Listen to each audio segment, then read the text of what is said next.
Hello. Hello! Well, that was a couple. I know it was a massive kerfuffle. Well, the people on my Facebook are going to be a little bit maybe confused as to what we're going to be talking about. So it might be worth you maybe giving them a little bit of a background as to what we're doing, because they're not going to have a clue what we're talking about. Good, good idea. Good idea. So, for those of you that don't know me, or if you do know me, so I run a group called the Motivational Metamorphosis Group. And yesterday we were on day 19 of a confidence challenge that we've been doing. We've been setting little mini challenges every day for the last 19 days. And yesterday's challenge was about removing your mask. And I'd chosen that to coincide with me Quite a good one. coming with you to Oh My God Sheffield when you were as Fanny Burns. So yesterday we're in Oh My God Sheffield. I went to see you Yes, as Fanny, yes. Very and much, I one of think, the most probably the most masks you can wear, isn't it? yeah, exactly. Well, one of the things that I love about you is that you often do a live feed, and we see you on a Thursday transform from you into the glamorous Fanny Burns, which is Yeah, very, very different. yeah, 100%. Yeah, we spoke about it in the car on the way home about how good it would be to do a little live feed and a little interview about you and your mask Yeah. and things like that. I have written down a few questions, and it's all a bit ad hoc for you, but I'm planned. You've planned. I'm going to sit on the Yeah. sofa and get ready. First question I want to ask you, and this this is quite a simple question, but I just want to ask you: when it's time to recharge your batteries, do you prefer do you prefer to be alone or with people? Um, Again, we've spoken about this before as friends, because we've known each other many years, and Yeah, I am definitely somebody that likes to be out of the limelight when it comes to my time. There's a definite divide between me and Fanny, yeah, and I need that kind of that time when I'm not a performer to yeah. basically be me. Um, so yeah, definitely, I do Mm, appreciate a bit of alone time, mainly when it's yeah. recharged. And you see, that's very interesting because from my coaching world, that question determines to me that you're an introvert.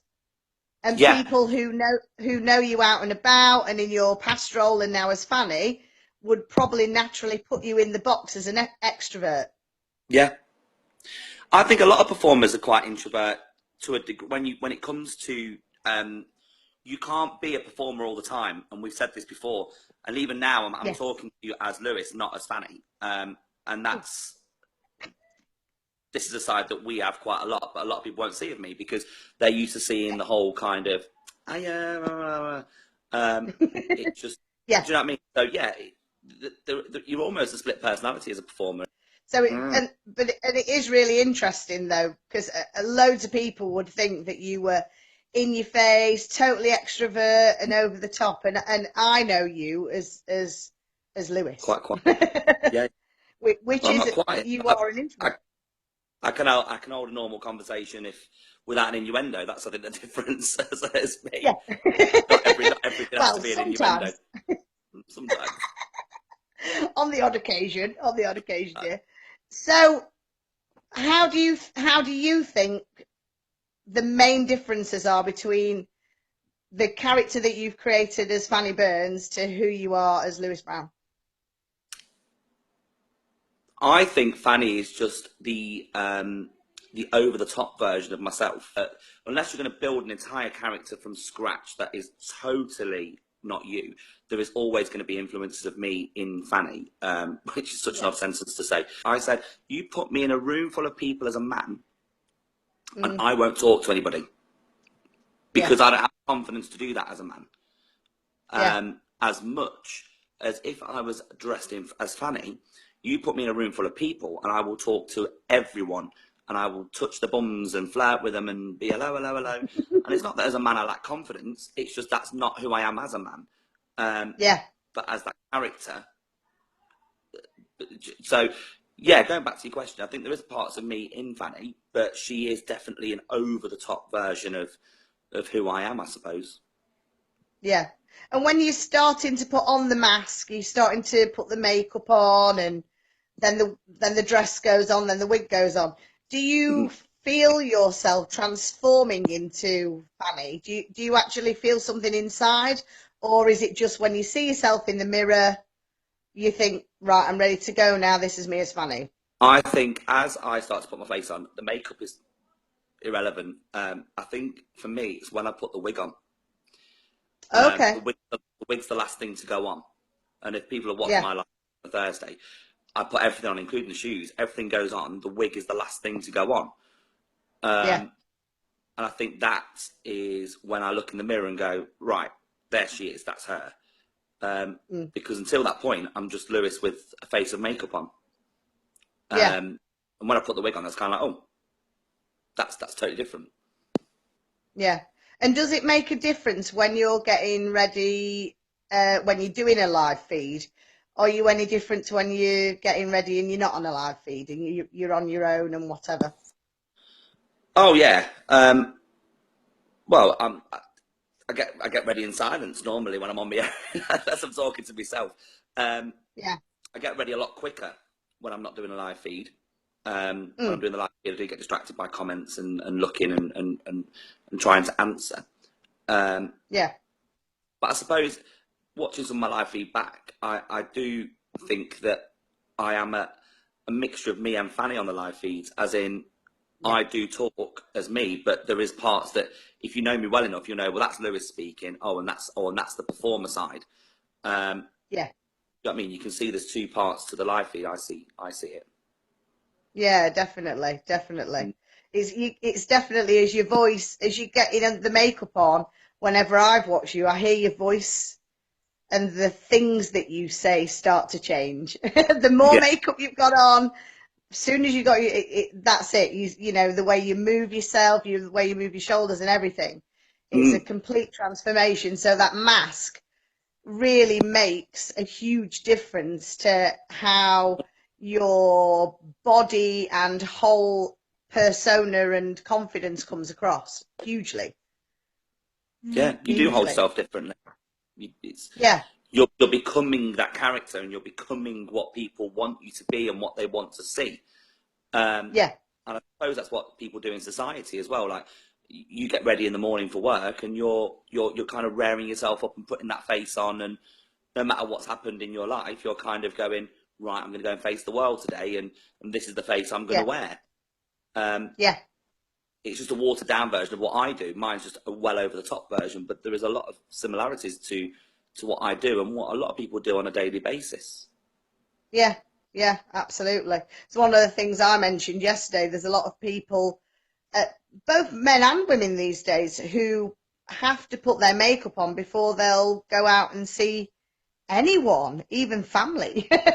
Yeah. Because that's quite alien to me because I am very much a barefaced person. The mask for me isn't about a mask of makeup. It used to be about a mask of a smile. Mm, yeah. So, with that in mind, are there any other masks that you wear? I'm not really bothered about my looks, as in I kind of look how I look. That's it. Do you know what I mean? Yeah. Um, I've always had a receding hairline. I started losing my hair when I was younger. Something they might worry about going out into public if they're losing their hair. A lot of people are Mm. very precious about things like their hair. Um, Yeah. I've learned not to be. Do you know what I mean? And things like that. But I was quite self-conscious as a teenager and growing up. But I've kind of got to that age now where I'm like, well, this is me. Do you know what I mean? I'm going to be what I want to be and how I want to be, and I'm not the skinniest and I'm not the fittest, but do you know what I mean? This is who I am, and people either like me or don't like me for that. So what were you like when you were younger, and how much has that changed with how much more comfortable you've become with yourself? Um, when I was younger, I was so at school, and I was very much the for want of a better phrase, I was the geeky boff. And a Mm. boff back in my days was basically the SWAT, the kind of one that was always like doing his homework on time and you know what I mean, getting good grades, etc., etc. So I did go through a bit of bullying at school. Yeah. The kind of getting chased home after school and stuff like that. Do you know what I mean? And I wasn't openly gay at school. I didn't even realise I was gay really Mm. until I hit college, and then I met Mm. guys and etc. And it was when I came to college that I started to come out of myself a little bit more, and I did a performing arts course, which Yeah. obviously all helps because you're in a room of like-minded people, and you're basically told to be yourself and be proud of who you are, and etc. etc. And it really does help, and it really does. Yeah. And I think Haven, when I worked for Haven for 8 years, that's when I really started to kind of take to the stage and have a lot of confidence in what I was doing, and the feedback from people that were saying, "Oh yeah, it was great, we really enjoyed it," blah blah blah, and that confidence always builds you up, and Yeah. you want to do more because that feeling Mm. of giving people pleasure on stage kind of makes you go, "Oh, well, I want that feeling again," Yeah. and that's where a lot of my passion for performing comes from. And it's basically the joy it gives other people, whether it does or doesn't, because you can't please everybody. But the people that you do please and the feedback it gives you, it does boost you up, and it does make you want to carry on doing what you do. Yeah. Yeah, I suppose I've gone from a bullied teenager to a very confident 21-year-old right now. Age is just a number, you know I know. that. I lied. I'm 28. But yeah, but it goes to show that you can turn your life around and do what you want to do. You don't have to be, just because you're bullied as a teenager doesn't mean you have to be bullied for the rest of your life. Absolutely. I don't put the mask on because of that. I put the mask on because it pays me a lot of bloody money. Well, yeah, because a lot of people that don't know you won't realise that you actually started singing in clubs and pubs and stuff when you were a teenager. You know, what age did you Yep. start singing at? I got my first performing gigs. Well, I started singing when I was at school in the choirs and stuff, but my first paid gig was when I was 15. I started doing clubs and Right. pubs at the age of 15. And I did that every Friday and Saturday. My dad used to drive me to my gigs, and I did that every Friday and Saturday up until I was 19. Yeah, yeah. And so, how Before, does thinking about how you may have had a mask back then with all of the insecurities that you might have had back then, only just sort of finding out about yourself and that kind of thing, mm, and to how you are now, where you know who you are and you go out and you earn lots of money for doing drag. And what was your mask like back then? What was your mask? Because obviously it's not makeup, you didn't do drag back then, but what was your mask? um, it's a very long time ago, but I remember well, I had a different name to start with. So my name is Fanny Burns for drag. My kind of alter ego name back then was Matt Lewis. Uh, Okay. so it's kind of already a lot of people have stage names, and that is to kind of I suppose that is one of the masks. You're under a different name. Yeah. So straight away you've got the ability to create a new person, and that person can be Yeah. whoever you want them to be. Um, that name, Matt, associates me with that time of my life. Yeah. And Matt could be whoever he wanted to be, just as Fanny now can be whoever she wants to be. And Yeah. I suppose that was one of the only real ways of defining who I was as a performer back then. I mean, obviously you wore different clothes, etc. And I mean, the venues are totally different. Yeah. It was a very hard slog for 4 years, because if you've ever been to a working men's club, they're very Yeah. Ethel and Joan are sat in the same seats, have sat in for the last 25 years. Yeah. And the guy comes in with the raffle tickets for the meat raffle halfway through your set. Do you know what I mean? And it's like, sometimes it was Fish like, man comes in. yeah, selling crab sticks for 50p. And sometimes you weren't like even listened to for like Yeah. your first two spots. And you just kind of, I think that's sometimes where my self sarcasm comes from, because you learn to entertain yourself. and Yeah. you kind of just like turn into yourself and make little jokes that you find funny, and if they don't find it funny, well, they're not really listening anyway. Um, Yeah. and that put me in good stead for kind of what I've come to do now. Yeah, definitely. Because last night it was quite an intimate little setting, wasn't it? In Oh I My love God, it. Sheffield. It's a great gig. Everybody was sitting down, sitting round, and it was very much cabaret style. But Yeah, yeah, people were definitely. very interactive as well. Mm. And you're the type of person that does get people interacting with you. Oh yeah, definitely. So so how do you make the first how do you decide who to talk to and who not to? What when you're on stage, what makes you think, "Nah, I'm not going to approach them, but I'll have a little go at them and I'll see what I can get away with them." It's definitely body language. Um, Yeah, it's the way people hold themselves, the eye contact. Are they looking at you? Are they yeah, have they got their arms folded? Have they got the shoulders turned slightly away from you? It's all those little subtle things that you're kind of looking around. And I don't think I really analyse it as in I sit there and go, oh, he's got his back to me, I'm not going to talk to him. You just kind of have that yeah, instinctual kind of, well, they've got an open body language, they're looking at me, they're making eye contact. Because I, quite strangely, if I was to watch a drag show, I don't like any attention on me as a person. I like to sit yeah, and watch. So yeah, therefore, I always make sure I'm stood at the back of the room and that I'm out of the way and I don't make that much eye contact, which people are usually quite shocked by because they think, well, you're a drag performer, why do you not want the attention? But I go yeah, to watch them. So I kind of look at it for what, well, if I was not wanting to be somebody to not give me attention, I'd be doing this. And if I see somebody in the audience doing what I would be doing, then I'd be like, ah, yeah, well, they don't really want that interaction. Um, yeah. but then sometimes some people just, you can't help but interact with them, whether they like it or not. Why do you choose to do what you do as your career? Well, it wasn't, you're a cowbag. No.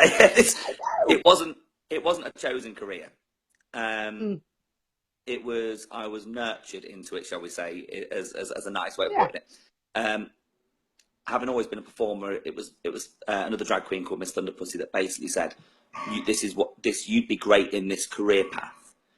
Um, yeah, you'll make good money, you'll enjoy yourself, you'll have a very happy, healthy life, and you'll enjoy more what you're doing. Um, yeah, and after running a pub for 3 years, um, it wasn't what I wanted to. Um, I didn't see myself doing it for the rest of my life. yeah, It was long hours, tiring, um, the pressures of running a busy shift and sorting out the fights and just everything that came with it. As somebody that's a deep down performer, that really yeah, wasn't me. It really, I just didn't feel right. And when it came to the end of that, drag was kind of an option. yeah, Um, and with the male vocalist world being what it is, very saturated, lots of male vocalists around. Um, you could literally, I could probably phone somebody now and get a male vocalist to perform somewhere. Um, yeah, the drag the drag side of entertainment really appealed to me because it was fun and it was different, and um, there was a gap in the market for live singing drag artists, yeah, because that is the next step. So I kind of feel like I've stepped on it at a time when there's there's a lot of room for somebody like me and people that can perform to get yeah, on that train.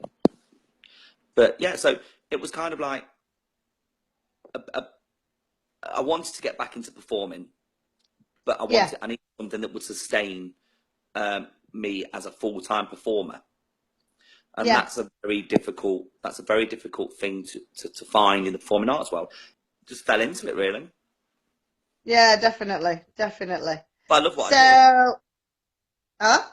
I love what I do. Like as in like I couldn't imagine not doing it now. That's good. Yeah. That's good. Cool. So, how do you think the character of Fanny Burns has changed how people are when they meet you, even the ones that knew you before Fanny was invented? Um, Well, people that have never met me before think Mm. I'm going to be Fanny all the time. Yeah. And this is that we spoke about in the car. Like, Yeah. there is a difference between me and the performer. Mm. And they kind of expect, like, when people see me out, because I was having this conversation with somebody in Levenshulme on the weekend. They were saying, Mm. oh, they met me as Fanny, and then I took my stuff off after the show and came back down and said goodbye to them.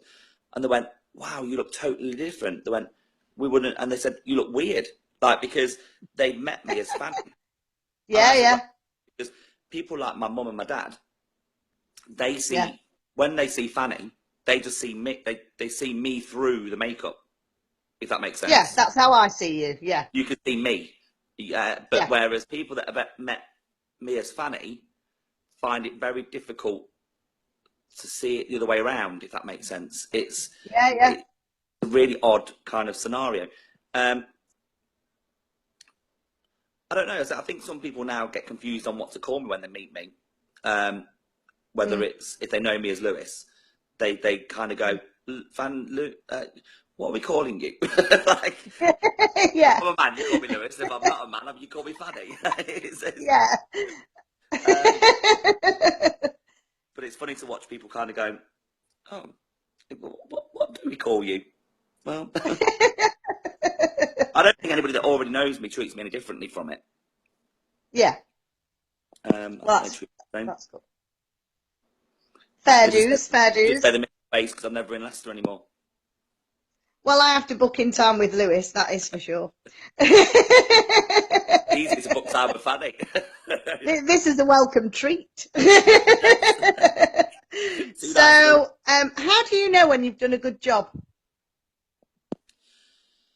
I suppose the reactions of the audience. I mean, you can never kind of. I don't know. Sometimes I go through a show and I'm bumbling through, kind of thinking, I'm hoping this is going down all right. Do you know what I mean? And like, Yeah. I mean, that was a really big, like, quite an ideal scenario actually, because it was a quiet, sit-down audience. You don't know if they're just sitting in silence because they don't talk, or because they're actually watching and like they're enjoying it. Do you know what I'm saying? Yeah. You don't. Sometimes you don't know. Um, my my way of kind of seeing if I've done a good job, I suppose, is if I get a rebooking. Do you Yeah. know what I mean? Like, if you, it's all right doing performing arts and being a drag queen or a vocalist, but there's only so much work out there, and Yeah. if basically you don't do good jobs in your venues, you don't get rebookings, well, all of a sudden your diary's going to start drying up, Yeah. and that's when you've got a problem. Yeah. So I suppose getting the rebookings, I suppose, like when you've done a gig for the first time and they go, great, yeah, we'll give you another couple of dates. Yeah. I suppose that's my main way of saying, well, okay. I mean, I still doubt myself now at times. Do you know what I mean? Even just over a year on, I still Mm. question myself, as in, like, is my show any good? Do people enjoy it? Do you know what I mean? You do question yourself, and I do that all the time. Even as confident as Even Fanny is, I still question myself. even though people who you know and the feedback that you get from people that have only met you as Fanny doing your show, even though the feedback that you get is amazing, you still doubt Yeah, yourself about that. yeah, Okay. all the time. So that's interesting. So if you were booking another drag queen, for instance, how would you Hmm. know that they've done a good job? Well, I'd probably look at where they've worked. Are they still working in that venue? Because I do bookings for certain drag queens for the venue I work in Manchester, Yeah. and those queens are. I look at their Facebooks. Where do they work? How often have they worked? What do they work at that venue very often? Do you know what I mean? It's the same things that I kind of look at for what I kind of judge myself upon, I suppose. Um, Yeah. yeah, And and obviously the and then videos when of they their performance, performed? the audience's reaction, how the audience kind of takes to it, like, because being a host of the Thompsons, people will come up to me and go, "Oh yeah, we really enjoyed that drag queen," or "Oh no, that we didn't like that one this month," blah blah. Yeah. Uh, and yeah, it's. I suppose that's how I judge them is what the audience is, because at the end of the day, drag is very well. Performance is very.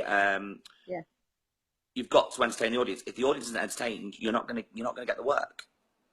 yeah, That's it. That's the main yeah, focus of any performer is you've got to entertain people. If they're not entertained, then you're not doing your job. yeah, yeah. That's very, But very true. entertainment is subjective as well. Um, Yeah, what you and I might find, we've got very similar humour. So what you and yeah, I find very funny, um, John and Jill might not, and that's the difficulty yeah, with entertainment. Is I've had people walk out of shows that I do before because they're offended by it or what have you. Do you know what I mean? It's you just got to take the rough with the yeah, smooth. You kind of got to go, right, they didn't enjoy it, but okay. But the other 80-90%, they enjoyed it. yeah, yeah. You What got to kind of things? go on. What kind of things have put you out of your comfort zone?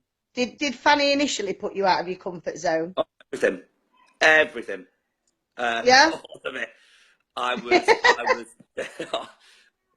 The thought of putting a dress on absolutely terrified me because I yes, didn't. because I've been asking you for years to Yeah, be a drag queen. didn't want. I didn't.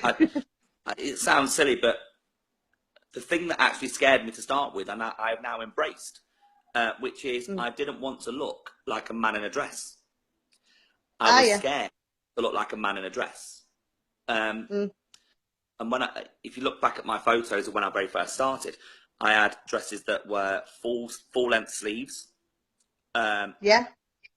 like they covered as much of my chest as possible. They were still short because I've got good legs. So I didn't mind getting my legs out. Um, Yeah.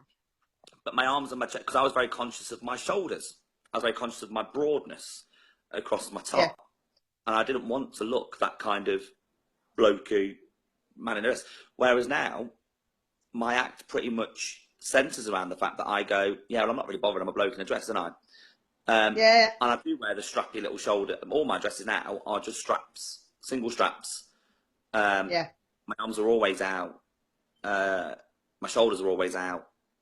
Do you know what I mean? It's Yeah. kind of it's odd that the very thing that terrified me is now the thing that I embrace and kind of go, yeah, well, what are you going to do about it? Do you know what I mean? It's kind of like people don't look at you and you are a bloke in a dress. People are not going to go, look, she looks like a man.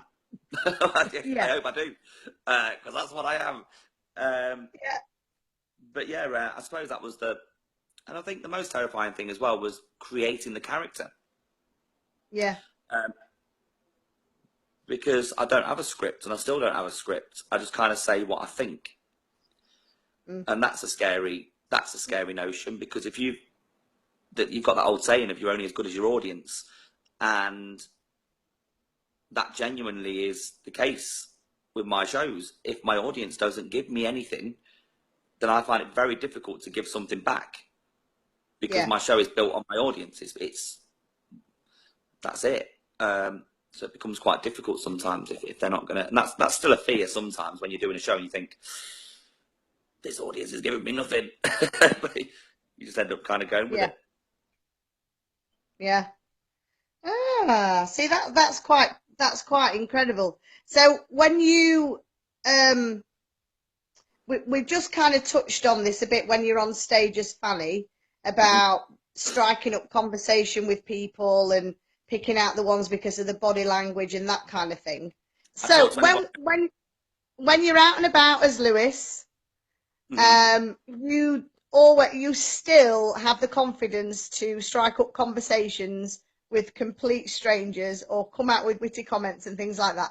So when you do that, is that Lewis Brown doing that or is that Fanny doing that? I think it's Fanny. Do I you? think it is. I think it is to a degree. I think well, it's difficult because, like I said, Fanny's comes as an over kind of exaggerated version of who I am. So Yeah. I suppose it's both of us, but like I suppose I don't know. I don't know. It kind of everything kind of blurs. It's That'll get you there's no thinking, won't it? no defining line between. I don't think there's a clear cut line between a performer and the person. You can't just say, right, I'm going to put Mm, this wig and this dress on now, and I'm going to be Fanny, and then Fanny just disappears into a closet. yeah, Because that's what. Do you know what I mean? You could say the same about Sarah, who works in the office, and like we said, putting her makeup on in the morning. Well, yeah, who is that person in the office then? Is that confident Sarah because she's got the makeup on, or is that unconfident Sarah that's pretending she's confident because she's got the face full of makeup on? And I suppose yeah. that's probably where the question in your mind is kind of going, because Do you do it when you're on your own? So if you're just out on your own without yeah, anybody else, and I don't know, you go into the bank or whatever to drop off your earnings for the week, do you still come out with those witty, dry, sarcastic comments? No. no, So it's more about when more you're with other formal, people that, yeah. yeah, yeah, It is. If I go to the bank or I'm going somewhere on my own.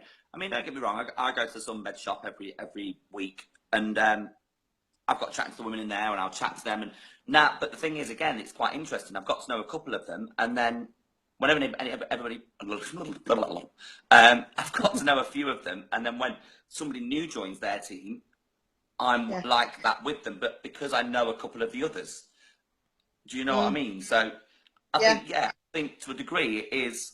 I've got that I've got the confidence, but I yeah, only put that out when there's other people around me, because otherwise, when you've got people around you, you've got that. There's other people there. But if for me to say something like that on my own, mm, people go, "Who's that weirdo? Why is he saying that to me, nutter?" Do you know what I yeah, mean? That's kind of the, and that's kind. But when there's a group of you, they're like, "Oh," and then your mates will back you up and go, "Oh, don't worry, he's a drag queen." And do you know what I mean? It's kind of like they back it up with the reassurance comment as to why I've said it, or do you know what I mean? Like, yeah, yeah, and that's, I suppose, yeah. If I'm on my own, I don't really talk to people. And there's some days where I go without talking to anybody. And I've said to you that yeah, drag is a very lonely profession, because I spend a couple of hours in a car driving to a gig, put my face on, get on stage, and I'm Fanny, and then I take it all off and drive home again. yeah, Um, and it is quite a lonely old day sometimes. But yeah. I enjoy what I do. So tomorrow's challenge for Uh-huh. everybody that's in my group is actually to get completely out of the comfort zone and speak to a complete stranger. Because Fabulous. for some people that will be less easy than, and we've built up to that. We've done smiling at people, Yep. saying hello, getting eye contact, changing your body position, all those kinds of things. So we've built up to this point now where tomorrow I'm saying your challenge is to go and speak to somebody, a complete stranger, just start a conversation. Yeah. So even for you, for some, you can take that on board Them as as I am, the as me. Yeah. as Lewis on his own without anybody else around him, going Yeah. out and talking to someone, and just being conscious that it's you, Lewis, Mm, that's doing it. yeah. And it's not the innuendo, it's kind of drag persona. Yeah, yeah, absolutely, absolutely. You'll have to let me know how you get on with that. Oh yeah. So I shall see you at some point later this week, Lewis. Yeah. Yes. Indeed. It's been a Yeah, pleasure. It's been a it's pleasure. been an absolute pleasure, and thank you so much for doing this.